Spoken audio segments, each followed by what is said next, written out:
Po, ito yung mga pinolyo na sobrang rupok na at pwede na natin itong durug-durugin mga ka-promdi, tapos ipataba na lang sa lupa. Malambot na oh. Pinuhin mo na lang.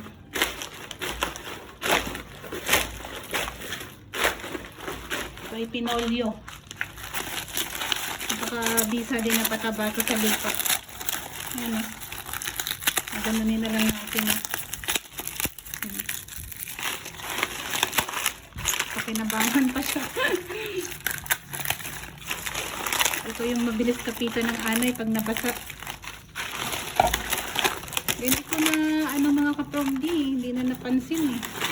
Kumapit na nga siya sa dingding. Hindi naman ito pwede naman ito itapon. Pero naisip ko naman na gawin na lang pataba.